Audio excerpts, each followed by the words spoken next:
After a big argument, my in-laws acted like I didn't matter anymore. No calls, no texts. Even my husband went along with it. When I asked him why, he just shrugged and said, "They'll come around." So I booked a one-way flight. By the time they realized I was gone, it was too late. I had given my in-laws 6 years, 6 years of holding my tongue, being polite, and dealing with their hurtful comments. I remembered their birthdays, sent gifts, and hosted them in my home, even when they barely acknowledged me. Then suddenly, they decided I wasn't part of the family anymore. No texts, no calls, not even a holiday card. The worst part? My husband didn't stand up for me. It happened one Friday night. We were having dinner with his parents at Ruth's Chris Steakhouse in Nashville. It was supposed to be a nice evening, but I should have known better. His dad, Alan, always had a lot to say after a few drinks. During dinner, Alan started going on about how men today were too soft and how women should stay with their kids. I looked at Ryan, but he stayed silent. So, I responded, "Well, if you're going to pay all our bills, I'd be happy to stay home." The table went quiet. Alan put down his fork, his face turning red.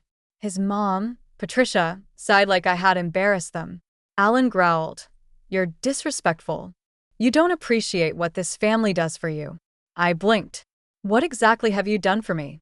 Ryan squeezed my thigh under the table, warning me to stay quiet. "Shut up," he mouthed. I pulled my leg away. I wasn't playing nice anymore. Alan continued, "You live in our house. You should be grateful." Our house. Ryan and I bought our home together with our money. Alan hadn't helped at all, but in his mind, because Ryan was his son, it was his legacy, and I was just a guest. I dropped my napkin and stood up. "If you don't want me here, fine." I walked out. Ryan didn't follow. At first, I thought they'd calm down. Maybe Alan would call and apologize. But no. Silence. No calls. No texts. And Ryan? He went along with it. I tested it. I didn't text Ryan's sister Maddie on her birthday. No response. I didn't send a card for his cousin's baby. Nothing. I didn't RSVP for his uncle's wedding. No acknowledgement. They had erased me. After 2 weeks, I finally asked Ryan, "Did your parents say anything about me?" He didn't even look up from his phone. "No. No." I repeated. He shrugged. "They'll come around." That was his answer, like it was nothing. That night, I lay in bed feeling like a stranger in my own home. My in-laws had shut me out, and Ryan let them. So I decided to stop trying. The next morning, I stopped texting first. I didn't remind Ryan to call his mom on her birthday. I didn't buy gifts for his family. I didn't ask about Maddie's new job. I became invisible to them, just like they were to me, and Ryan didn't notice.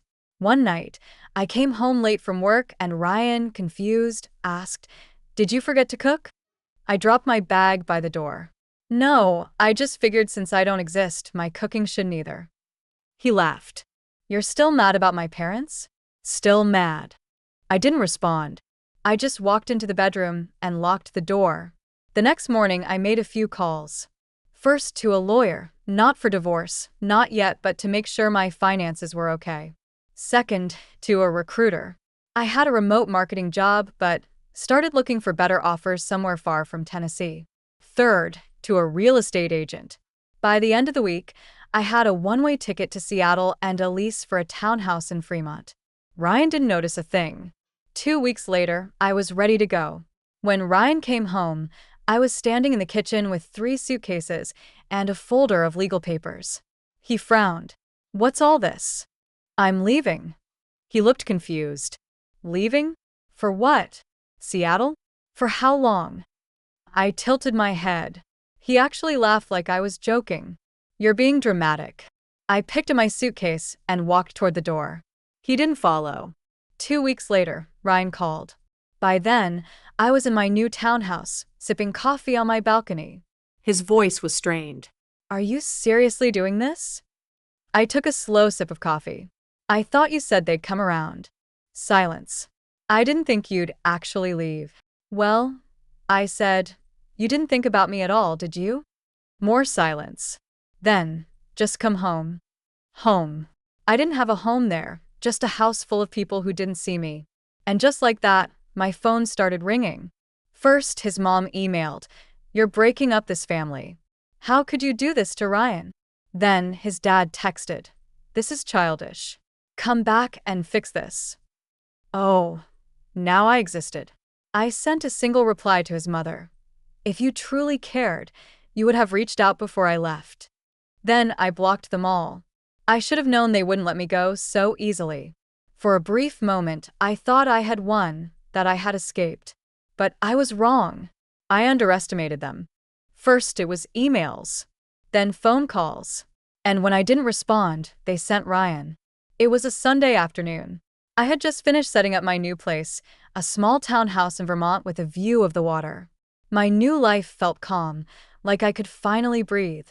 Then someone knocked on my door hard, not a friendly knock, but one that felt like they were trying to break it down. I peeked through the peephole. It was Ryan. I sighed and opened the door. "What are you doing here?" I asked. His eyes were wide, like he hadn't slept in days. His clothes were wrinkled, his jaw unshaven. He didn't even say hello. "You blocked my number." I crossed my arms. "Yes." He let out a humorless laugh. "And you just moved without telling me." "I did tell you. You just didn't listen." Ryan stepped inside without asking, walking right past me. "You really doing this?" he muttered, glancing around. His eyes landed on the boxes I hadn't unpacked. "You really think this is your life now?" "I know it is." He turned to face me, his fists clenching. That's when I saw it, the anger. Not sadness, not regret, but pure rage. "You're selfish. You know that." His words made my stomach drop. Ryan had never spoken to me like that before. And that's when it hit me. This wasn't love. It never was. This was about control. "You need to come home," he said. I laughed. "Why would I do that?" "Because you're my wife." I raised an eyebrow. "And you don't just leave your husband like this." I stared at him, waiting for him to say something, anything that wasn't about his feelings, but he just stood there breathing heavily, hands clenched at his sides. I stepped closer. "Ryan," I said softly, "you never asked me why I left." Silence. "You never asked if I was happy. You never asked what you did wrong." More silence. He blinked, opened his mouth, then closed it because deep down he knew the answer. "I did everything right," he finally muttered. And that's when I saw it, the truth. Ryan thought he was a good husband because he didn't cheat, because he had a steady job, because he never hurt me. But he never chose me. And now he couldn't understand why I didn't want to choose him either. "You know," Ryan said, rubbing his jaw, "my dad said you do this." I froze. "What?" Ryan continued, smirking. "You pull some crazy feminist stunt one day that you'd leave." A chill ran through me. "Oh, and get this," he added. "Now he told me not to worry, that you'd come crawling back once you realized you couldn't handle the real world alone." I took a slow, steady breath. There it was, the real reason he came. Not for me, not for our marriage, but for his ego, for his father's approval.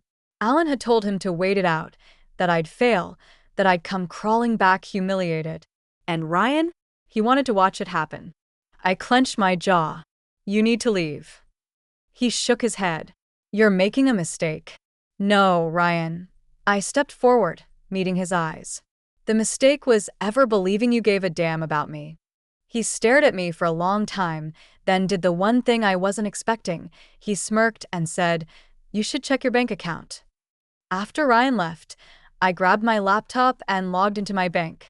That's when I saw it. Every shared account was empty, the savings, the emergency fund, even the joint checking. He had drained everything. The only thing left was the money in my personal account, which thankfully I had moved weeks ago. But that wasn't the worst part. The worst part was the pending transaction, a wire transfer to Alan's account for almost $40,000. My money gone. I sat there staring at the screen, my heart pounding. I could feel the anger rising in me. He thought he could ruin me. He thought I would come crawling back. He thought I needed him. He was so sure I would fail. But Ryan had forgotten one thing. I had been invisible to him for years, and that meant he had no idea what I was truly capable of. Ryan thought he won. I stared at the nearly empty bank account, my pulse racing in my ears. $40,000 gone, sent straight to Alan's account. He really did it. He really thought he could drain me dry and walk away. For a moment, panic almost took over. But then I realized something. Ryan didn't know everything, and that was his mistake. I grabbed my phone and dialed a number I never thought I'd use, my lawyer. "Hey, it's me," I said. "We have a problem." And just like that, the real fight began. Here's what Ryan didn't know. Before I left, I had already moved my half of the money into my personal account. That $440,000? It was all his savings, his emergency fund, his rent money. He stole from himself. I leaned back, watching my lawyer's email go out to Ryan and Alan in real time. Subject line: immediate legal action, unauthorized transaction. The email was cold, professional. It explained how Ryan had fraudulently transferred funds without my consent, how I had already contacted the bank, and how if the money wasn't returned within 24 hours, we'd escalate to legal action. And the best part? Ryan was about to learn the hard way that Alan wasn't as loyal as he thought. Less than an hour later, my lawyer forwarded me a response. It wasn't from Ryan, it was from Alan. That money was given to me as a gift. If Ryan made a mistake, that's on him. I won't be returning a cent. I laughed out loud. Ryan was screwed. Alan had taken every penny and threw his own son under the bus. I texted Ryan, "Me and your dad just stole from you. Hope it was worth it." No response. Not for 2 days. Then he showed up again. It was raining hard that night. I was asleep when I heard it bang, bang, bang. My heart raced. Bang, bang, bang. I grabbed my phone and checked the doorbell camera. Ryan, soaking wet. I almost ignored him. Almost. But then I saw his face, and I knew he had nothing left. I opened the door just enough to look at him. He looked wild, like he hadn't slept or eaten in days. "Ready to go," I said. "I don't have anywhere to go," he muttered. I leaned against the door frame. Not my problem. His hands shook, his jaw tight. "My dad won't answer my calls," he admitted. "The bank said I can't dispute the transfer because I sent it willingly. And now my landlord is threatening to evict me." I crossed my arms. "And what do you want me to do about it?" His eyes snapped to mine. "You could fix this," he said. I laughed. "Fix this?" I repeated. "You tried to steal from me, Ryan. Why the hell would I help you?" His face twisted. "You're my wife." I took a slow breath. Not for long. And just to twist the knife a little deeper, I added, "Oh, by the way, tell your dad I'll see him in court." Because what Ryan didn't know was that I had one last card to play. Before I left Tennessee, I had done something Ryan never noticed. I had recorded every conversation with Alan where he called me a liability, a mistake, not really part of the family.